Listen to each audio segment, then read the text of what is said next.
All right, everybody, welcome in to another episode of the NFL Seekers podcast. Today, we're going to be ranking the quarterbacks in the NFL draft. We'll be giving the top seven, 8 quarterbacks, a few honorable mentions, mostly just the main discussion. There's a lot of tiers and different kind of just arguments that these quarterbacks can have. So I'm really excited for it. Josh is back from California. His face is a little bit sunburnt. How was your trip? How was your weekend? You excited? It's draft week. Absolutely craziest draft week. But how are you? I had to get down to California. I had to give my boys a few words of encouragement. The sun was out, it was beautiful. California West Coast weather. It's just fantastic as always. The food is superior in California. It's just made different there, man. It's just made different like the quarterbacks like Justin Herbert. So it was a great weekend. It was a fun little getaway. Absolutely fried. Excited to be back. It's draft week. It's crazy. Almost wish we had another week, but it's just full tilt, man. It's just full go, go, go, go, go. And we're gonna be busting out these last couple episodes for you guys, getting everything out, getting everything finalized for the draft. But nonetheless, I'm doing great. I'm running off of like 1 hour of sleep. I'm a little loopy. But it's gonna be like that for the next couple days, and full go, full go. Let's just get it. Let's just go. I'm getting pumped up and giving myself energy right now.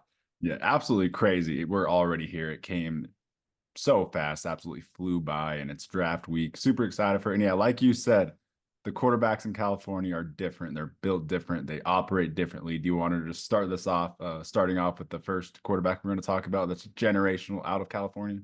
It's just a great transition. It's just a great transition into a guy who is just quite literally built differently. The kid from USC, Caleb Williams, one of the most electric. I mean, Danny, this is your time to shine. This is your guy.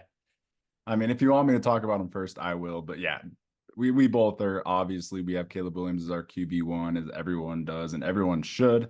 Just an absolutely generational quarterback to me. He really is up there with the Joe Burrows, Andrew Lucks. I think that's like the only two quarterbacks that I've ever seen coming out of college that can really compete with his just profile, his requisites, his stats. Like he is just perfect on every level.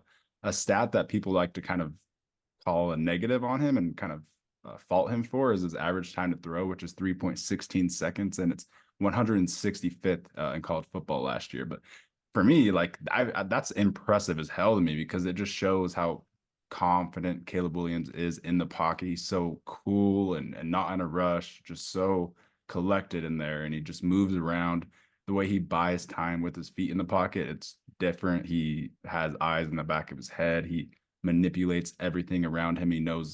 He sees everything that's going on around the whole field. Like he literally manipulates angles for his tackles to make like the angles to block defensive ends easier. Like while he's moving in the pocket, he'll literally just try to make it easier for the rest of his team. Just a great quarterback football IQ, processes really quickly.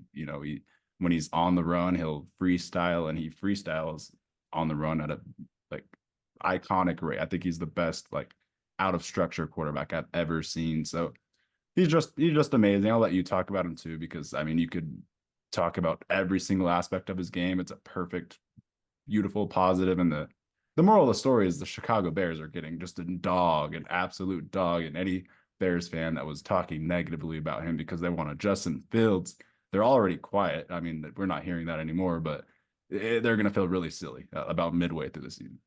Oh yeah, Caleb Williams is just I mean, he's a unique character. If we're talking about, I wouldn't even really call that a flaw. He's just different. It's fine. He has his own personality. He loves football, and anyone who questions that is just quite frankly silly and dumb. He's very passionate about football.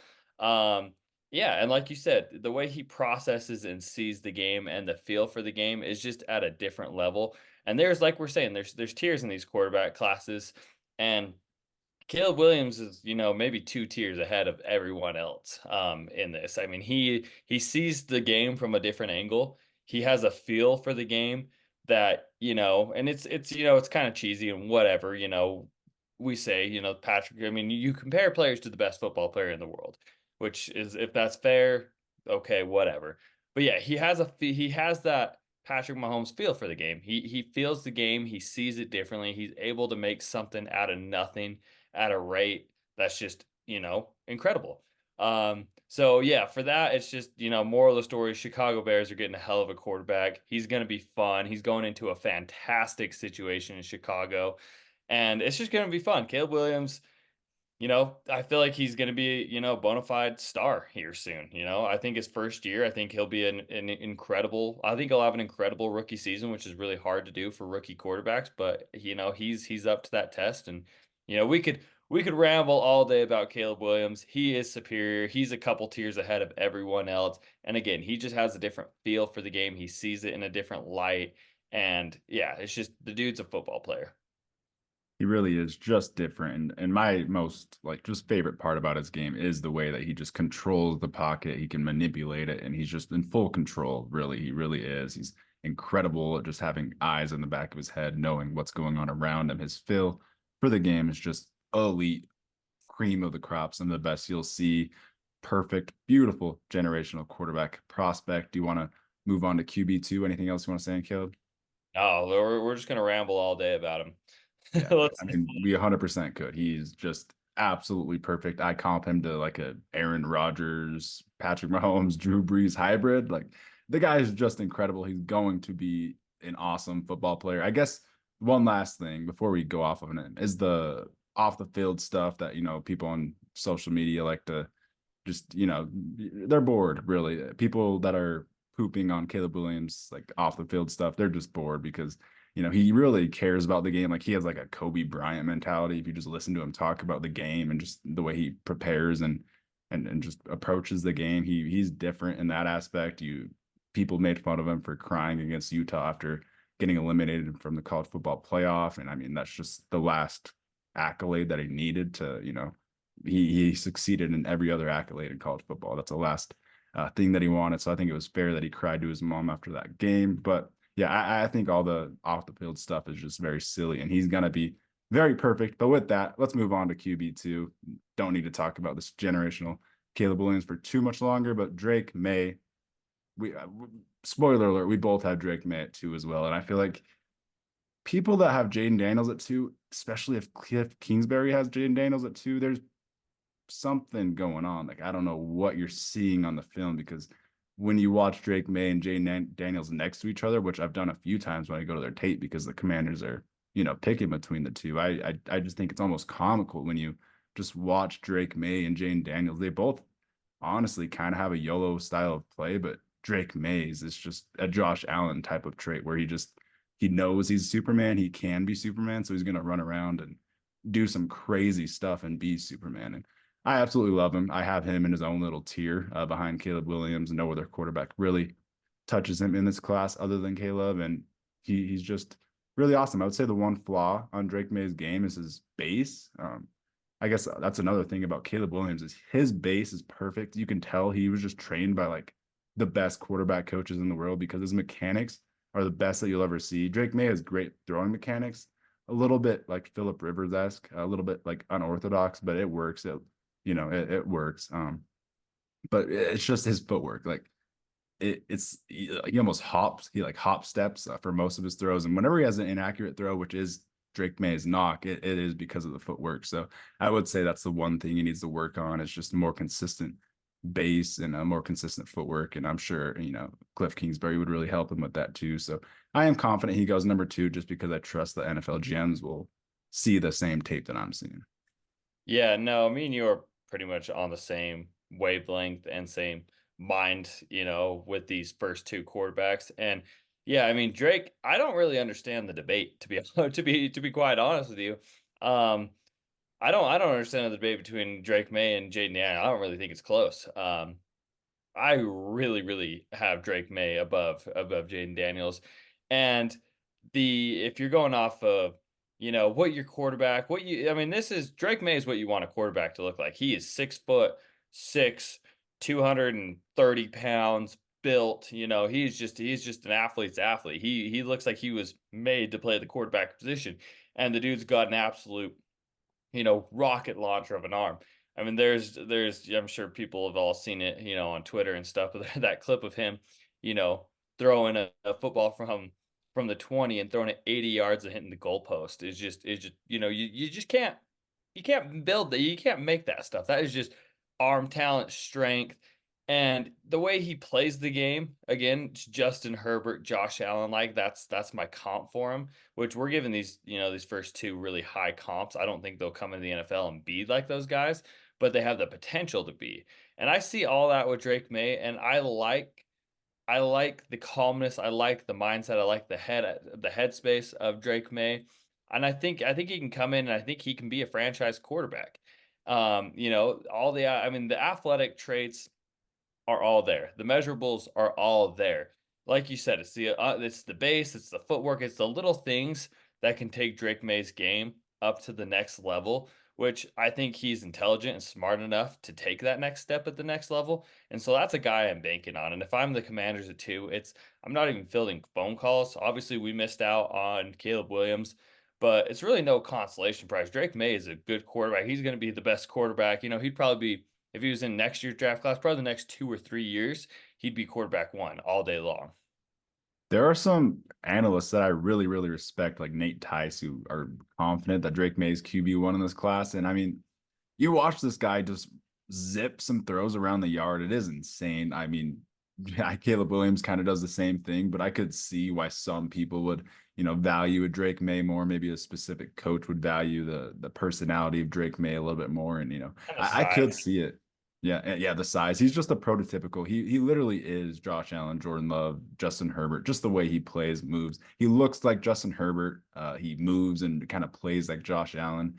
He processes well like Jordan Love. He really is a perfect mesh of those three. And I think he's gonna be one of those players pretty soon in the NFL. I call him the blue chip prospect. He's my number 3 player in the draft, right behind Marvin Harrison. And yeah, he's just incredible. The throws that he makes, he just teleports balls 40 yards downfield in a second. It's beautiful. He has some crazy zip on that arm. So I'm confident Drake May is in his own tier as well. Anything else you want to say on him before we move on? No, agreed. He is in his own tier after Caleb Williams. And he's the kind of guy that, if I'm building, if I'm the GM of a team, he's the kind of quarterback I want to draft. He really is. He has all the tools to be something great.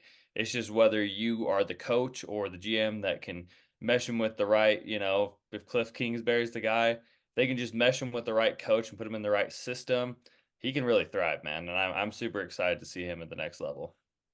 All the tools. He had a pretty abysmal team around him. Just a terrible situation with the offensive line, as bad as it was. It was really rough, kind of reminiscent to Caleb Williams. They both definitely made the most out of it. But with that, we'll move on to QB3. This is where the conversation starts, where the differing will start for sure. I know you have a different QB3, but mine is going to be JJ McCarthy, the 21-year-old quarterback out of Michigan, national champion.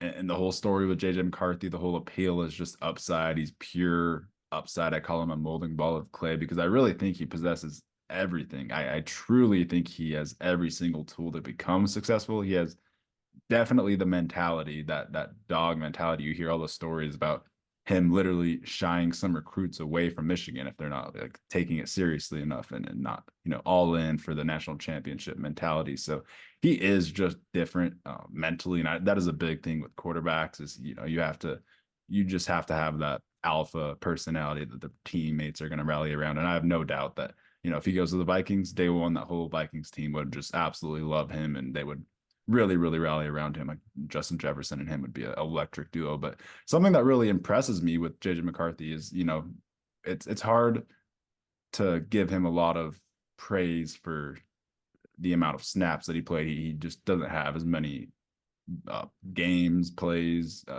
tape as the rest of the quarterbacks in this class on tape. But he has a 48% 48% of his passes on third and fourth down resulted in a first down. So that's the best in the class. And, when Michigan really needs him, when they need him to make plays on third and fourth down, he comes through. He came through every time he was called on. He made an accurate throw when he had to. I would say there were, I watched a lot of Michigan games and there were a lot less times that he would not come through. He just comes through in every single situation. He is great potential.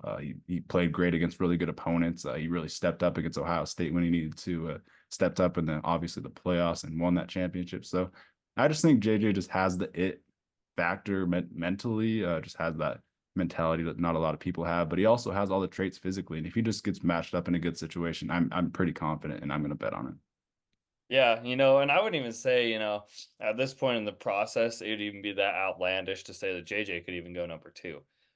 He has that kind of upside and that potential. He comes from a pro style offense led by Jim Harbaugh. So he's coached, he was brought up right, he was coached right. And yeah, just because he didn't have as many snaps and everything, I don't really fault him for that. I mean, yeah, you are banking a little on upside because there's just not as much tape as some of these other guys. But when you needed JJ McCarthy, he was there. And you go 15-0, you're a winner. And when it mattered the most, he stepped up and he made a play. And I wouldn't say he wasn't throwing to Marvin Harrison Jr. I mean, he had good receivers and good playmakers around him, but he didn't have no Marvin Harrison Jr., Malik Neighbors, and Brian Thomas Jr. like Jayden Daniels did. But yeah, I mean, JJ McCarthy, I think he is an elite level processor. I think he's got the tools. I think he's coached right. He comes from a pro style offense. I do have him a little bit lower. I do like a little, a couple other guys a little bit more, and I'll talk a little bit more about JJ McCarthy later. But again, I really, really love the prospect. Absolutely, just like I said, a molding ball of clay. There will be quarterbacks that fall, or sorry, coaches that fall in love with him that just want to work with the tools and reach that upside. I'm confident that he goes definitely top 12 in the draft. We've been saying it since literally December that coaches are going to fall in love with him and just the personality, and he's going to be one of the biggest risers of this class or of this process. And we definitely are happy about that take. Do you want to move on to your QB3 then? One last thing about JJ. I mean, for his sake and the NFL's sake and everyone's sake, I hope he goes to the Vikings. Yeah, he would just, like you said earlier, he would just thrive there. Kevin O'Connell, quarterback's coach, it's just too perfect. So, and I ultimately sneak peek, I think that will happen. I think he will end up being a Viking, but it'd be the perfect scenario for him. The situation is just way too perfect. Do you think it would be at 5 or 4? Where do you think they trade up? 3, 4, or 5? I've been really going back and forth on that, honestly. I think it might be 5. Yeah, I could see it being with the Chargers. I feel like Monty Fort, the Arizona Cardinals GM, is just a little bit easier. I feel like he's left the door. I mean, when listening to Joe Ortiz speak, and I don't know, I all these teams have had talks with each other. It's going to come down to how the board falls, in the first couple picks. But I feel like Monty Fort, it just makes too much sense. I feel like number 4 would be it. I feel like 5 makes a lot. Yeah, it's 4 or 5. I mean, the Patriots are drafting a quarterback. I feel like they have to be honest with you. I think quarterbacks go 1, 2, 3. And it would be nuts if it went 1, 2, 3, 4. But I just really feel like the Cardinals make a lot of sense there with Monty for proven he said the door's open. Come trade with us. And Joe Ortiz of the Chargers said, "Yeah, we'll trade, but it's not going to be fair." Yeah, yeah, fair. I think it would be the most logical to go to 4. Austin Ford could even move back up in that deal. So yeah, I do like that. It will be interesting to see where he ends up. But the Vikings would be very perfect. I want to hear your QB3. I'm interested. I'm excited. So yeah, my QB3 is Michael Penix Jr. Just an absolute dog, man. And I've lowered him, raised him, lowered him, raised him, and then I just raised him, man. Michael Penix, he's just a natural thrower of the football. He has one of the most smooth releases. It's on time. He sees the game very precisely, very sharply. He's very quick with his decisions. He's very, he knows where he's going, and the ball just gets there, and it gets there perfectly. It's pretty. The footwork is nice. And we've seen it. He's proven. He's been in college long enough. He's transferred schools. He's been successful at both places, and he takes, Washington, a Pac-12 team, to the college football playoffs, and they got outmatched, which was fine. But again, if he would, I mean, like you kind of said this in an earlier podcast, you said he kind of had a game like C.J. Stroud did against Michigan. It won't be talked about enough. He was under pressure. He was trying to deliver. I mean, there was one pass where he overthrew Rome Odunze. because he had pressure in his face. But I mean, it's still an accurate throw, and it could have still probably been caught. But I mean, everything was just the toughness, the hanging in there, the just countless delivering passes, hanging in the game. It felt like a CJ Stroud game where he lost to Georgia, where I was just impressed. It was a loss. It wasn't his best game, but the toughness, the accuracy, the decision making, it was all there, and they were just outmatched by Michigan. Michigan was the better team. You're Um, you're talking about the Texas game. He oh, sorry. dominated Texas. Yeah. Yeah, sorry, excuse me. Wait, no, who did they sorry. Now I'm just blanking it. Who Yeah, did they no. lose? So the Texas game was absolutely electric. He literally had his Stroud game. That was to go to the championship. And then in the Michigan game, he was playing hurt. So he had kind of a rough game because was playing with broken ribs. So I give him a pass. Yeah, no, well, I was honestly talking about sorry, I was talking about the Michigan where he was hurt and the toughness of hanging in there and he overthrew it. I thought the character in that was a really good building and it gave me CJ Stroud vibes when he lost to Georgia. It wasn't as good as CJ Stroud's game, and CJ Stroud was incredible in that game. Um, but No, yeah, I like you saying that you took away his mentality from that national championship. You took away a positive from that. I do like that. And then obviously the game before was just a Stroud type electric performance where he just yeah, kind of opened that eyes across the country. Yeah, if you want to see a just incredible game, turn on Washington versus Texas. And if you want to see just a guy who has passion and leadership and toughness, and just the effort to not lose and playing through adversity, turn on the Michigan tape. And I took something very positive away from that. And I just feel like almost every single box is checked with Michael Penix. He's fast, he's strong, he's got long arms, he's got huge hands. He's very smart, and I love the football player, and I feel like people are overthinking him a little bit. Yeah, I really like you talking about his resilience in that Michigan game, especially exemplifying that resilience. And another, I mean, I feel like that game just exemplifies his whole career because his career is literally just resilience. In 2018, he missed the final 4 games with injury, which was an ACL injury, by the way. In 2019, he missed the final 4 games with a shoulder injury. In 2020, he missed the final 2 games with another ACL injury. And then in 2021, he missed the final 7 games with an AC joint injury. So he's gone through it. He's really gone through it at Indiana, but then he went to Washington 2 years in a row, second team All Pac-12, his first year there, comeback player of the year, and then last year, just everyone knows what he did last year, Heisman finalist, absolutely lit the world on fire, first team All American quarterback, just electric over there in Washington. I really love him. I've got him a little bit further down my board, but I've been really high on Michael Penix. I feel like I've been kind of a voice for Michael Penix because everyone's just been talking so negatively about him that it doesn't really make sense.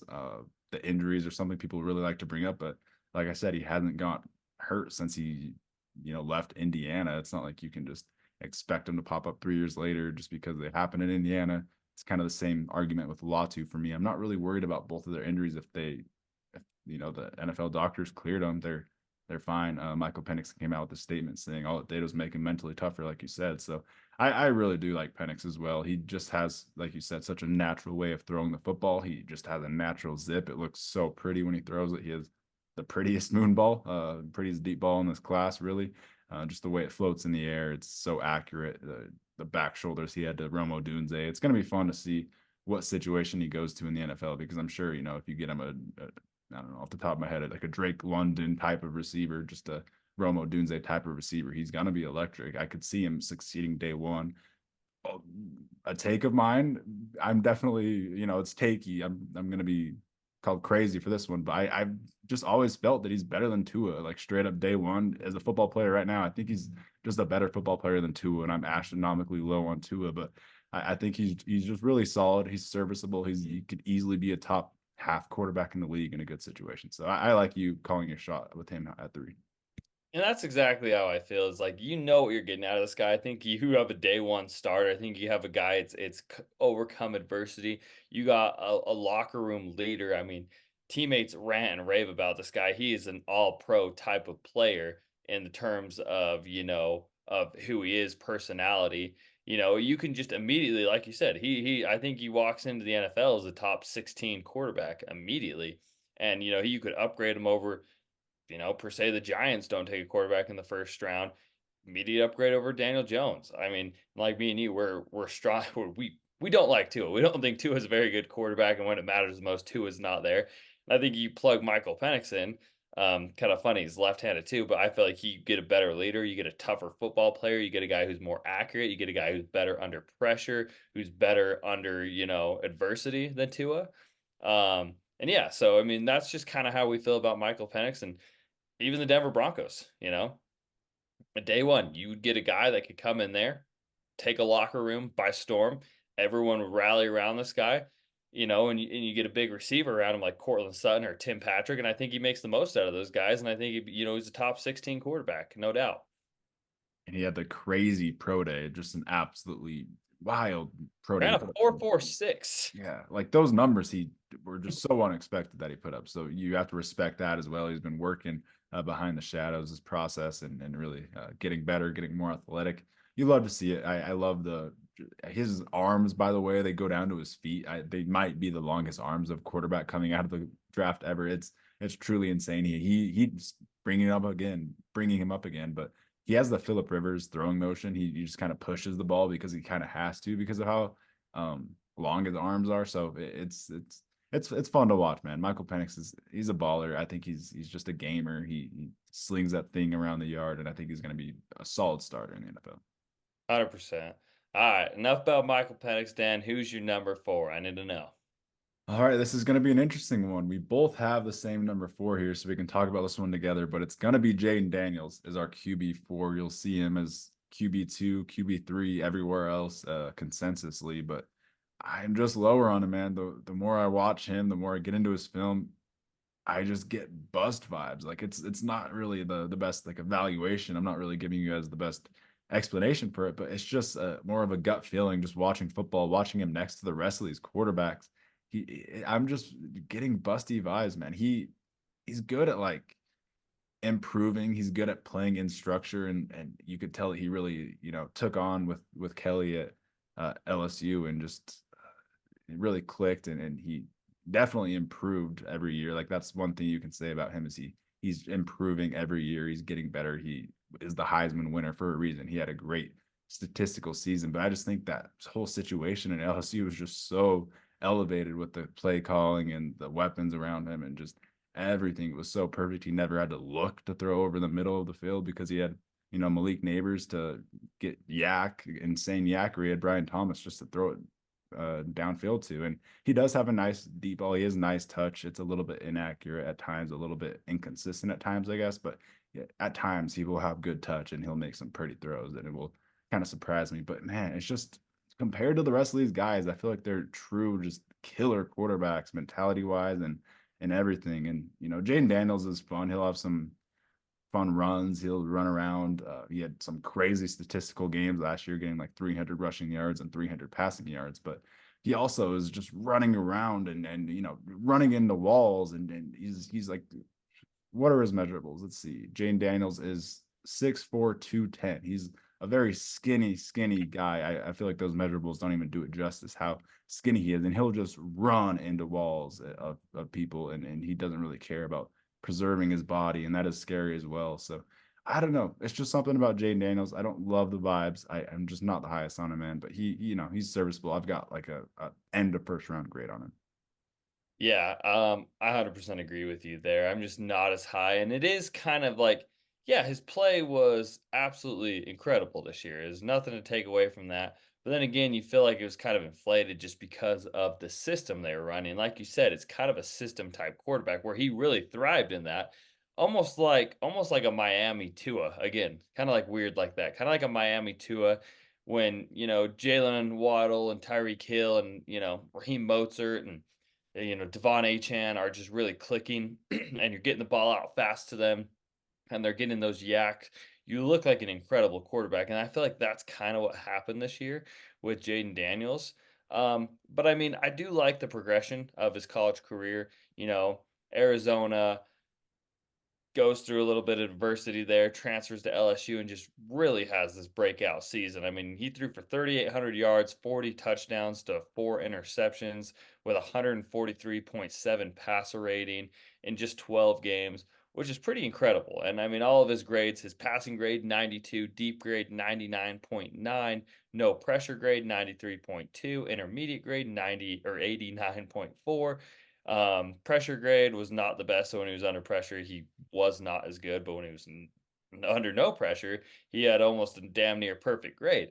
Um, but yeah, like you said, the build does scare me. 210 I feel like is exaggerating. I think he played last year at around 190, 185. So I'm sure he beefed himself up a little bit for the combine or his pro day. Which is good. He needs to hold on to that weight. But yeah, he is a little skinny. He's an out of structure quarterback. And the vibes, like you said, it's it's just the vibes there. I don't have a great feeling about him. I also watched an Instagram live about him too, or on him, and I didn't like the way he talked. I just didn't feel, which is maybe rude. It just didn't feel very professional, very quarterbacky. Just didn't seem like a team leader to grab that locker room. It just kind of felt like whatever, man. Have you heard about the drama with him and the Commanders? Like fully heard about the whole pro day, or not pro day, the visit situation? No, I didn't hear about that actually. What was So it? he visited with the Commanders, and it was a visit with like other players, and they all went to Topgolf.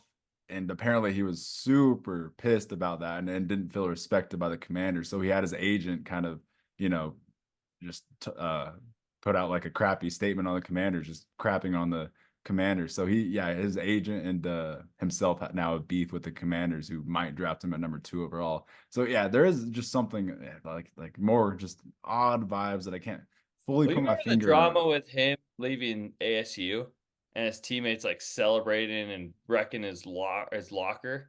Yeah, all of his teammates were videoing and celebrating. Like, I'm not trying to even bash on him as the person, because I really just don't love his film as a player. But there are, when you're investing a top 5 pick in someone, you've got to, turn every stone. And I don't know, there's just some things that don't fully add up with Jayden Daniels with me, and that could just be me, and I could be totally crazy. He could be Lamar Jackson. I don't think he's Lamar Jackson for some reason. I just don't for some reason. Bo Callahan vibes. You guys get that? You're a real OG. You No matter understand Bo what. Callahan from draft day, baby. Kevin, what's his name? Kevin O. What's the guy's name? The actor. Oh, Kevin Uh, Costner. yeah, Kevin Costner. Yeah, So Draft Day is a goated movie. But like speaking of the draft, there's some kind of news that just came out from Dane Brugler. He said plenty of buzz for JJ McCarthy at 3. That'll throw a wrench in almost every mock. So that scares me. Drake Maye might be a Denver Bronco. JJ McCarthy's either a Patriot or Viking at 3, because he didn't specify the team. So I do think that I could totally see. I honestly am like almost buying it that JJ McCarthy is going to be a Patriot at 3. Jayden Daniels is going to go 2, and Drake Maye is somehow going to fall, and I think he might be a Bronco. I mean, I'd love for Drake May to be a Bronco. I think that honestly, their quarterback room right now is just quite frankly embarrassing. Might be the worst put together quarterback, quarterback room of all time. Um, but yeah, if you get Drake May, it's you just upgraded that room 10 full. But I don't know. I feel like Jayden Daniels will be the one to slip. And JJ at 3, I mean, if Jim Harbaugh says he's the the best Michigan quarterback ever, might as well, might as well take the traits. You had luck on the last guy, and if this guy's better, so maybe take him at 3. Yeah, Harbaugh is doing a good job of rising JJ's stock. He's been hyping him up this whole process. It's definitely working. But yeah, I kind of agree. Like, it just feels like, if I trust the NFL to evaluate these quarterbacks, and I hope that they're seeing the same thing that I'm seeing, just there's inconsistency in Jayden Daniels' game and tape that I just am not comfortable with, where he's being talked about. I'm more of I have him bunched in the same tier as Michael Penix and Bo Nix and Spencer Rattler even. So with that, let's move on to QB5. Mine is going to be Michael Penix, someone you talked about at QB3. I feel like I'm high on him. I've been kind of higher on him than most throughout this whole process, but I guess not as high on you. But yeah, I really do just like the way he plays. I'm confident in him. You want to go into your QB5? Yeah, my QB5, who you ran raved about, JJ McCarthy, who damn near might be going number 3. And I'm not even gonna say he might not even go. I mean, he might go number 2. So I mean, this guy's, come draft day. you never know what's going to happen. And he really might be the second or the third quarterback off the board in the first 3 picks. So it's going to be nothing but fun. But yeah, I mean, JJ McCarthy, just, um, you said it best. He's just like molding ball of clay, Play-Doh, whatever, however you want to describe him. He is a coachable athlete. And that's one of the hardest things, to get in a really good quarterback is just somebody who's coachable. JJ McCarthy wants to get better. He is passionate. He wants to be the best, and I really feel that from him, and I really love him. I really do. And sneaky athletic. I mean, I really put a player comp of an athletic Kirk Cousins, to be honest with you. He's got that fiery mentality in him, but he's a lot more athletic than Kirk Cousins. I feel like his upside is even better. So given the right situation, with the right coach, with the right pieces around him, I mean, this dude's, this sky's the limit for him. Yeah, my comp for him is a suit up Brock Purdy. So similar thinking to your Kirk Cousins comp. I really love it. I'm confident he's going to be good in any good situation. Let's go on to QB6. We each have the same QB6 as well. It's going to be Bo Nix. We both do have him behind Penix, which actually is pretty unpopular. You'll see him over Penix everywhere. The more that I was going back and forth between the two, they're always right next to each other and everything. I feel like for some reason these two players, over the last few years have just been connected. Michael Penix and Bo Nix. Obviously, they played each other a few times. Michael Penix edged him out both times, including the Pac-12 championship. He definitely outplayed Bo Nix pretty greatly. And then, Penix finished with more Heisman votes. Just feels Even like at Penix. mobile, they even at the Senior Bowl, Penix was just a little bit better. Those two were grouped together the entire time, and that was your best side by side comparison. And Penix was the better quarterback there. Everyone that I listened to there said that Penix was, the better quarterback. It was down to Penix or Rattler for best quarterback there. So yeah, not to just say some negative stuff to start out the Bo Nix conversation, but I did want to say why we do have him behind Penix. But Bo Nix, everyone talks about it in the mock drafts. You hear most mock drafts will see him going to the Broncos because he's just that quarterback that you can be pretty confident can start day one. He played 13 years at Auburn before transferring over to Oregon. He has all the experience under his belt, the most experience in college football history, the most snaps, most plays. He's definitely got that experience. He's got the anticipation. He's very quick thinker. He's a quick processor, and that's something that I'm sure a team will like. I still got to end the first round grade on him because he does have that quick processor, and he's going to be a nice, just robotic extension of a coach on the field. I do think that's kind of the plus with Bo Nix is he's going to listen to what he's told, and that's why I have him by Jayden Daniels as well, because this is how I feel about Jayden Daniels. This is what he did with Brian Kelly and LSU. Is he just is really good at doing what he's told, really good at playing within the offense and the structure, and that's about it. Like that's how I feel about Jayden Daniels and Bo Nix, and that's not a knock that you have potential to be a top half quarterback in the league with a really good situation, being that type of quarterback like Jared Goff, for example. But I do see them both in that same mold that they're more of just, puppets that are going to play in structure, not look to make plays, not look to make the dangerous plays. They're going to be really safe. And, that's not a bad thing at all. I do think that's a good part of Bo Nix's game. How do you feel about him? I mean, you took the words right out of my mouth, but I will tell you about, Bo Nix is he might just be the most, precise on time passer in this entire draft class.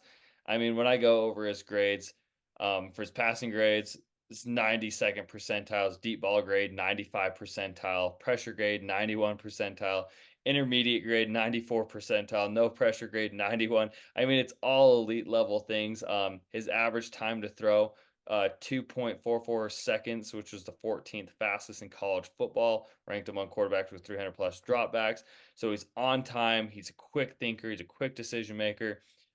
He's the son of a coach. So I mean, this dude's whole life has been quarterback football. He's coachable. He's smart. He's got the experience. But it caps. There's a certain time where you got to talk about upside with a prospect, and when you're drafting a franchise quarterback, you want a guy with a higher ceiling. And I don't feel like Bo Nix has that super high ceiling. But like you said, best case scenario, he could be a top half quarterback. He could be a Jared Goff if he's in an offensive system with a Ben Johnson and an incredible offensive line where he's able to get the ball out quick and with a really good running game, he could lead a team to the playoffs. He could be a Jimmy Garoppolo, better than him. He's a little bit bigger, more built. Oh, why But can't he be Brock Purdy? I think honestly a Brock yeah, Purdy comparison is almost perfect. no, no, you're exactly right with that. Top half quarterback. I mean, Brock Purdy even, could have won MVP this year. Just because he's in the right system, he's playing in the right system, he's smart, he's making the right read, he's not making dumb throws. And his team's winning and playing a winning brand of football. So you're exactly right with that. You hit the nail on the head with that. I mean, just to go over Bo Nix's passing yards this year, and I mean he had a 77.3 completion percentage, which is fantastic. 4,400 yards, 45 touchdowns to 3 interceptions with a 135.7 passer rating. I mean, that's That's pretty incredible. Yeah, I mean, the stats, I mean, he had an incredible, incredible year. I mean, absolutely dominated at Oregon. But no, you hit the nail on the head with that. I mean, there's no reason he couldn't be Brock Purdy. Yeah, just really a point guard. He's just so efficient, quick, concise with things, with his accuracy as well. He's a very accurate passer, and yeah, I do like. Just I don't see why he can't be Brock Purdy because he does have like he'll surprise you with his arm talent. He really will. He does have better arm talent than Brock Purdy. He will make some nice deep throws just out of nowhere. He'll pull out just a 60-yard seam rocket rifle. He does definitely show flashes. He does have the upside, but yeah, like you said, he is the oldest of these guys. We've seen the most of him, so we do push him back just a little bit at QB6. Anything else you want to say before we go into QB7? Let's get on to the last one, baby. Let's go on to QB7, who we each have the same QB7 as well, and it's someone I almost wanted to move up. I respect all these quarterbacks, so I didn't want to be too bold, but I really do like Spencer Rattler. I do have him grouped with all these guys in the same tier. The last few guys we talked about, just because I'm confident that kind of similar to Jayden McCarthy, he just has that aura that around him where teammates are going to buy in and just buy into his his yeah, I guess the backstory is interesting because his personality a few years ago in high school was not good. He is very infamous for having a very terrible personality and attitude in high school on QB1. But just all the interviews I've seen from him, in this draft process, he really is intelligent. He's a changed, mature guy that I really do just see teammates wanting to play for. He just feels like that guy that relates with his teammates and they're just going to absolutely love. So I'm confident that Spencer Rattler is going to be I think he could start pretty soon in the NFL, man, and in a good situation like the rest of these guys we're talking about. I think he could be maybe a top half starter, man. I really am just higher on him. I think he obviously has the tools. 2 years ago, he was looking to be the first overall pick when Caleb Williams was backing him up because his pedigree is so big. So I do have some hope for Spencer Rattler. I'm not giving up on him, and I guess I'm just higher on him because I actually do kind of believe in the tools, and I want to buy on them. Like if I was the Broncos, I missed out on JJ McCarthy, Drake Maye. I could kind of be fine starting Spencer Rattler. I agree with you. Again, I think you just kind of worded and said that perfectly. I mean, I don't have a ton to say about Spencer Rattler. But yeah, I do like the maturity process. I do like the growing. He kind of was a little bit of a tool bag, to say it nicely, on his what was it? What was that quarterback show on Netflix? QB1. Yeah, QB1. But I feel like he's been through a lot. I feel like he's gotten a lot of hate through that. And I feel like throughout the process, he's been really good. And like you said, the tools, I feel like he does read. I know when I watch his tape, he was almost pressured on, like, it almost felt like every single drop back. So I mean, he was just absolutely getting killed out there. Not the best offensive line. Um, but I feel like he was really cool and calm. And for not a big guy, he hung in the pocket. He's got, like you said, he is a toolsy, traitsy kind of guy, and I feel like that's kind of what you're banking on, is just you can really, mold him in kind of like a JJ McCarthy. He is a little bit older, he's 24, but if you can just get a hold of this guy, I feel like he does have potential to be a starter. And I feel like, there is that, it's worth throwing that dart at him because the tools are there. I feel like he does read a defense and see him pretty good, and he's a quick developer, he's a quick processor. And you could take that a long way with the tools he traits. And like you said, he was projected to be a number 1 overall pick before the whole Caleb Williams thing. And that's adversity. And he's gone through it and he's overcame it. and he had a really good weekend down at Mobile. And I feel like he's his teammates at South Carolina loved him. I feel like he's really become a likable guy throughout this whole process.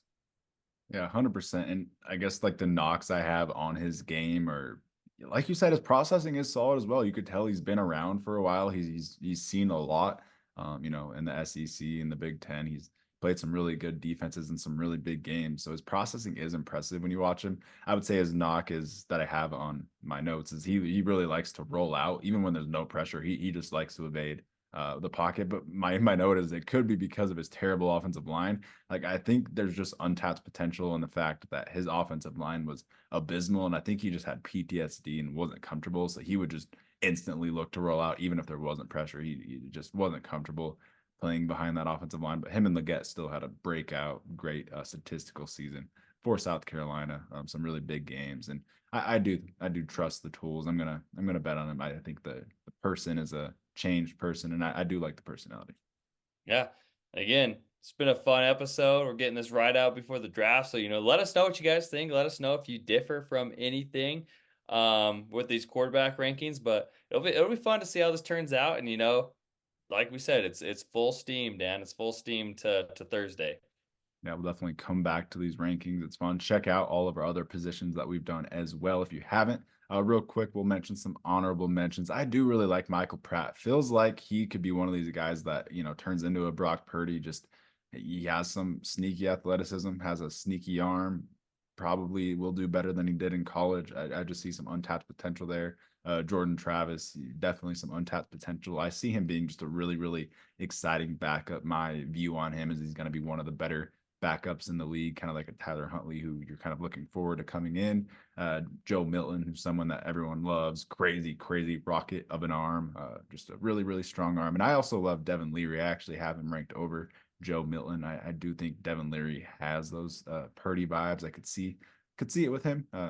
Anyone else you want to shout out? I did want to shout out Joe Milton, who you do have on here. If you're going off of traits alone, this guy might have the strongest arm we've ever seen. If you could just dial that into a little bit of accuracy, if you just had that, the potential could be off the charts. But I mean, the traits and the arm strength is definitely no question with Joe Milton. Absolute rocket of an arm. He sprays and throws, but yeah, really fun talking about these quarterbacks. I like that you went bold on Penix and really called your shot. I kind of did with JJ McCarthy. Anything else you want to say? Any hot takes on these quarterbacks? This is a good episode to do a hot take that we can come back on in 10 years and it might age well. I might say it, as much as I don't agree with it right this second, but a hot take is Drake Maye could be the quarterback one of this draft class. He really could be. I just think the traits and the tools are there. He's only quarterback two. He's one spot behind. But I mean, well, most people have him a couple tiers below, which I kind of do as well. But again, I think Drake Maye could end up being the number one quarterback from this draft class. People thought it was crazy when people said that Stroud was better than Bryce Young, and it aged pretty well. So I do like I the was call. one of those people. I like to Yeah. shout myself out right now. I was higher on Stroud the entire time. Yeah, you were. I will give you that. You were. That was one of your better takes. That was by far your best take actually from last draft for sure. Yeah, he had a 50-50 shot, so we'll take it. Yeah. Really fun though. Thank you guys for tuning into the NFL Seekers podcast. We've got a few more draft episodes coming out before the draft, so definitely stay tuned. We'll have episodes instantly after the draft, grading every single pick from the draft. So stay tuned to the NFL Seekers podcast. Like, comment, subscribe. Peace. Peace.